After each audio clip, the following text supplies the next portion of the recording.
tenho, e agora aqui também extremando campos, e campos e atitudes mais ou menos conscientemente tomadas, eu tenho dois polos.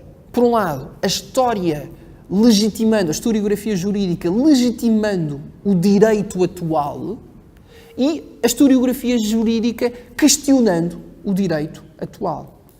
Isto é, de um lado eu tenho, e vejam, cá está a relação com a filosofia da história uma vez mais também, de um lado eu tenho utilizações da historiografia jurídica que permitem fundamentar as soluções que temos e dessa forma fundamentar modos de vida, equilíbrios sociais.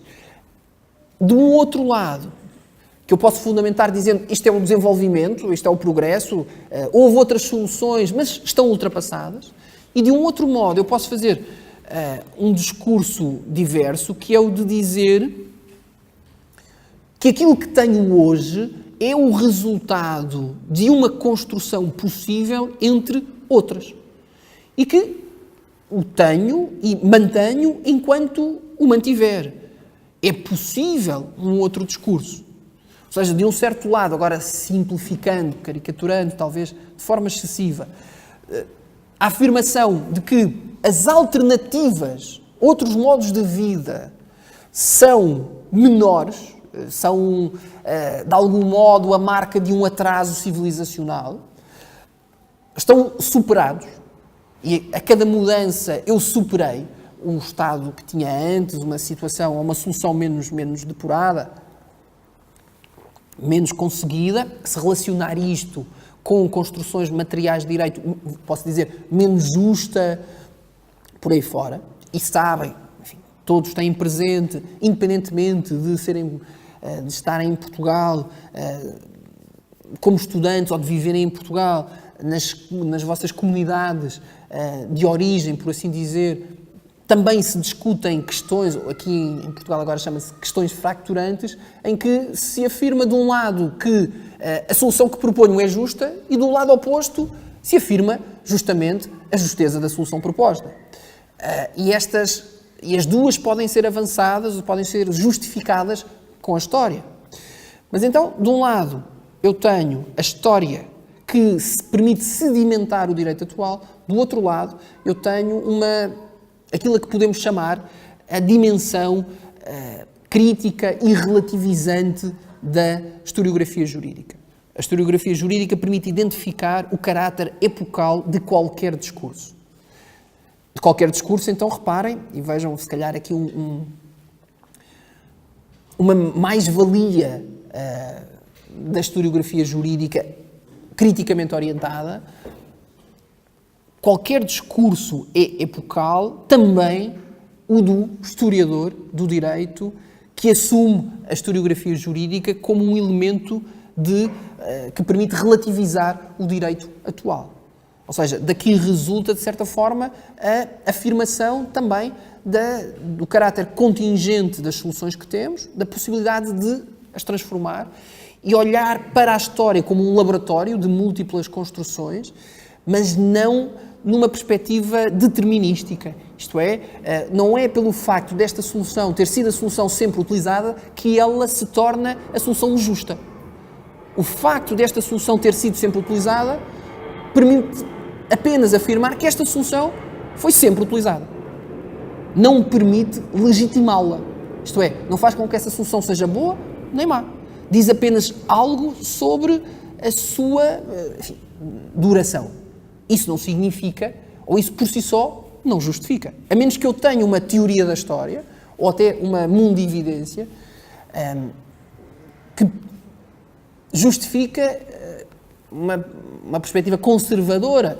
Se não houver outra alteração, ou se não há motivos, eu não vou mudar. Mas não mais do que isso. O que está em causa não é o valor daquela solução. Notem, por outro lado, que hoje em dia, na historiografia jurídica portuguesa, todos os autores dão de barato esta dimensão crítica e relativizante da historiografia jurídica. E isso também faz, de algum modo, há preços que se pagam, isso também faz com que os autores não sejam propriamente chamados a propósito da discussão. se quiserem, mais dogmática nas outras disciplinas. Ou seja, muito do discurso que vai sendo feito por vários historiadores no campo do direito privado ou do direito público vem, afinal, questionar o que está a ser feito.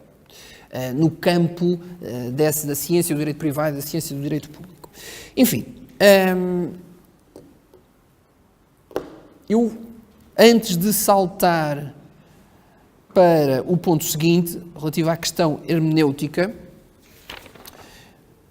eu perguntava se há alguma questão premente que não possa ser adiada até ao fim, pelo menos por mais 30 minutos até ao fim da exposição.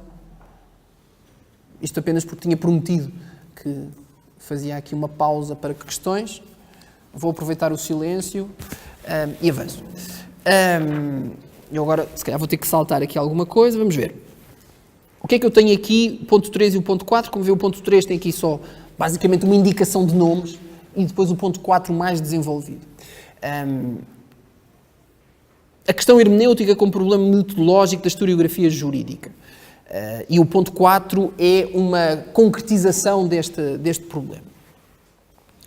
A questão hermenêutica como problema metodológico da historiografia jurídica é isto, quer dizer, perceba-se esta afirmação. Aquilo que eu faço, como historiador do direito, é interpretar. Por isso, eu enfrento os mesmos problemas que enfrentados por qualquer pessoa que assume essa atividade. Então, qual é esse problema? Esse problema resume-se a isto. Como é que eu atribuo sentido a enunciados discursivos? E, mais do que isso, ou associado a isso, como é que eu consigo decidir-me sobre a validade da minha interpretação? Se é que a questão se coloca, isto é, eu diria que a maior parte, mas isto é uma afirmação que não parte de nenhuma amostragem significativa, e por isso é uma afirmação, se quiserem, ainda menos científica do que as demais, mas dizia eu, ao interpretarmos, é bem possível, no momento em que ficamos confortáveis, sossegados, no fundo em que a atividade interpretativa cessa, ela cessa porque eu tomo por boa a interpretação que fiz. Mas a questão é, se eu pensar um pouco mais, o que é que me permite afirmá-lo? Isto é, que certezas posso eu ter, que justificações posso eu ter, que me afastem daquilo a que se chamava, ou aquilo a que se chama, aquilo que habitualmente se identifica com um mal-estar da interpretação, ou inerente à atividade hermenêutica, que passa por isto. Como é que eu sei? Como é que eu posso saber? Porque eu interpreto, cada um de nós interpreta, então a única coisa que eu tenho são diferentes interpretações produzidas por diferentes pessoas e o objeto interpretado. Mas o objeto interpretado não me diz se foi bem ou mal interpretado. Dir-me-ão, mas imagine que está a fazer história do presente, seria outro ponto que podíamos aqui falar, é possível ou não é possível fazer história do presente, a questão do distanciamento histórico, por aí fora, a própria definição do que é o presente, vai até uma geração anterior, enfim, adiante. E eu posso falar com o autor do enunciado. Imaginem, daqui a pouco vocês perguntam-me, mas o que é que quis dizer com isto? Então podíamos pensar que o objeto interpretado, afinal, está ali. Mas notem que o objeto da nossa atenção não é o autor do discurso, é o discurso. E eu posso dizer-vos que aquilo que queria dizer era isto. Mas aí, aquilo que eu vos apresento é apenas mais um discurso que vocês interpretarão. Mas a minha interpretação do que eu quis dizer, ou mais do que isso, porque não interessa tanto a questão da interpretação do que eu quis dizer, mas a interpretação do que eu disse, isto é, do discurso produzido, é a minha interpretação, é apenas mais uma interpretação. Dir-me-ão, é a interpretação autêntica. Bom, mas ainda assim é a interpretação. E como sabemos, da nossa prática como juristas, a interpretação autêntica vale como um enunciado normativo. Diz qual é o sentido de algo. Mas eu agora vou passar, não sou eu que passo a fazer aquela interpretação. Há alguém que tem poder para isso que me diz que a interpretação que vale é esta. Mas, na verdade, o que faz é produzir um enunciado linguístico sujeito, ele próprio, a novas interpretações. E, enfim, na experiência portuguesa, tivemos assentos interpretativos de assentos. E imagino que na experiência brasileira, com a súmula vinculante, que também haja esta questão. Como é que se interpreta? Ou seja, o que é que eu tenho? Com quem é que eu posso conversar? Notem que a questão da validade de uma interpretação passa muito por isto. Por um exercício linguístico. Com quem é que eu posso conversar? Posso conversar com outras pessoas que estão também a interpretar. Não mais do que isso. E, portanto, há sempre um mal-estar aqui associado. Eu posso ter falhado. E não sei. Este é o ponto. Este é o problema, se quiserem, da historiografia jurídica. Como é que se resolve? Se é que se resolve? Duas perspectivas. Eu agora, atendendo ao tempo, vou saltar aqui uma série de pontos. Como vos disse também desde o início, não havia aqui a pretensão de tocá-los, quanto mais de esgotar todos estes pontos. A justificação destas notas. Se falo da historiografia jurídica como uma atividade hermenêutica, eu tenho de perceber que é uma atividade que parte, ou enquanto atividade sobre a qual se pode refletir, ela é objeto de atenção a partir de uma tradição discursiva específica que é a da hermenêutica. E essa tradição, enfim, encontramos fontes, naturalmente, na atividade, na filosofia antiga, nos juristas romanos, nos textos, no digesto, encontramos lá critérios sobre interpretação, enfim, tudo isso. Nos textos da patrística, mas para a tradição atual, o ponto de partida parece partir aqui destes nomes e interessa-nos. Vico é um autor interessantíssimo, mas é um autor mais ou menos esquecido, por assim dizer. E os nomes importantes são aqui os da tradição alemã.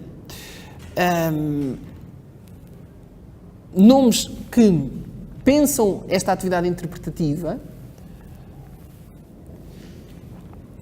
pensam a linguagem, a filosofia da linguagem e também o método das ciências do espírito ou das ciências humanas. Portanto, é esse campo.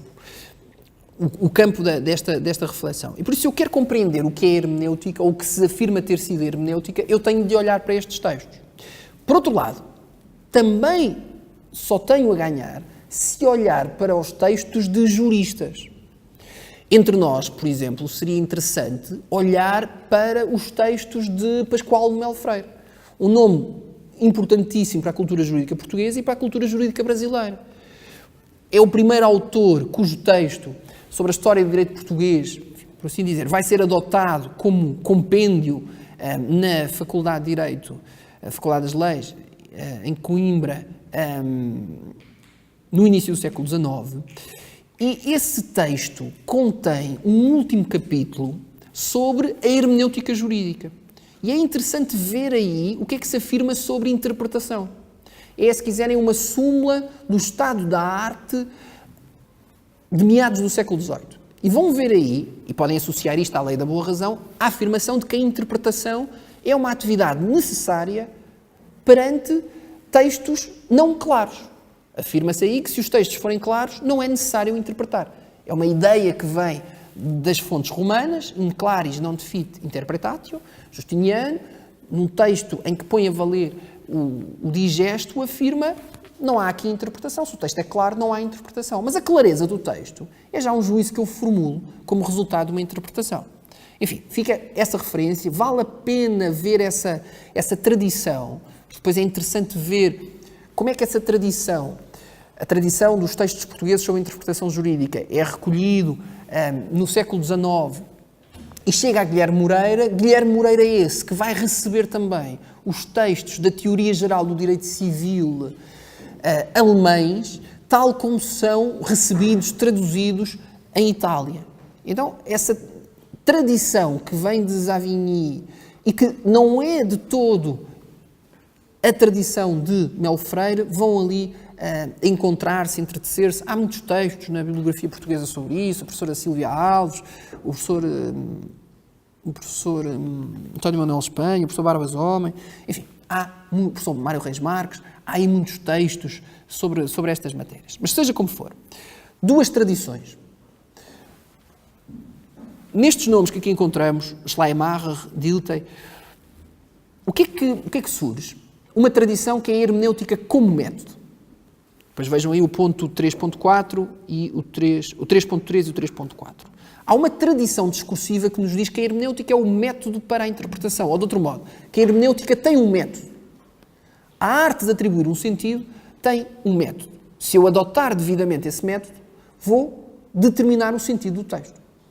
E isso permitir-me-á falar, agora sim, do quê? De correção da interpretação, da validade da interpretação. Uma outra tradição vem questionar esta afirmação. Nessa tradição encontramos Heidegger e Gadamer. E é a tradição da hermenêutica filosófica. Isto é, a hermenêutica não é um método, é, de algum modo, consubstancial à existência humana. O homem, o ser humano, vive interpretando. E nessa atividade, e essa atividade é moldada, é influenciada. As tradições discursivas têm uma presença importantíssima nessa atividade. Mas, e de outro modo, essa atividade da compreensão é uma vivência humana, mas talvez não possa ser compreendida desse modo, isto é, ela pode ser compreendida desse modo, isto é, eu posso, através da minha convivência ou da minha integração numa comunidade, compreender aquilo que os outros fazem ou, se quiserem, práticas compreensivas. Isso é uma coisa. Mas explicar o que é a compreensão é uma coisa diversa. E não há método que o resolva. Isto é, eu posso definir um método. E esse é o caminho da hermenêutica como método. Proposto por Betti. Betti tem um texto célebre, não me recordo agora se de 57 ou 63, é por aqui, não me recordo agora, em que diz isto. Na tradição alemã atual, está a ser afastado um filão fundamental, que é justamente o da hermenêutica, de Schleiermacher, Dilthey, uma tradição que procurava construir um método para a compreensão. E isso está a ser posto em causa por estes autores, nomeadamente Gadamer, que vêm, afinal, dizer que não há propriamente, que não se consegue estabelecer um caminho. No fundo, que não é uma atividade controlada por quem compreende. A compreensão é um modo de vida. É, já de algum modo, viver. E não se vive por métodos. Isto é, eu posso definir um método e dizer que devo olhar primeiro para este elemento e só depois para aquele. Imaginem que, a propósito daqueles quadros, imaginem um método interpretativo que era olhar primeiro para as cores amarelas, ou para o amarelo, para as várias tonalidades do amarelo e só depois para o verde. Eu posso dizer que este é o método. A questão é se, ao olhar para aquelas representações, para aquelas telas, se eu sou capaz de o fazer. Ou seja, como sabem, a propósito da teoria da interpretação, quando se discute os vários elementos da interpretação, a questão é de saber se há uma hierarquia possível entre esses elementos e, por outro lado, se eu posso fazer isso. Se eu posso olhar para um elemento independentemente de os outros elementos. Ou se a compreensão é uma outra coisa. Isto é, uma atividade não totalmente controlada pelo intérprete. Seja como for, ainda um outro aspecto, as duas correntes, no entanto, falam de certa forma de verdade. A questão é que Betti afirma que, se adotado o método correto, será possível retirar do enunciado discursivo objeto de interpretação, será possível retirar aquilo que lá foi posto, a intenção do autor, a manifestação espiritual que estava naquela prática discursiva. Gadamer dirá que verdade e método são duas palavras, de algum modo, antagónicas. A verdade é obtida, sim, mas não é porque se adota um método. E, por outro lado, será possível falar, isso permite, ou permitirá falar de verdades. E isso é, de certa forma, reconfortante, por exemplo, para perspectivas sobre a história, como era a de...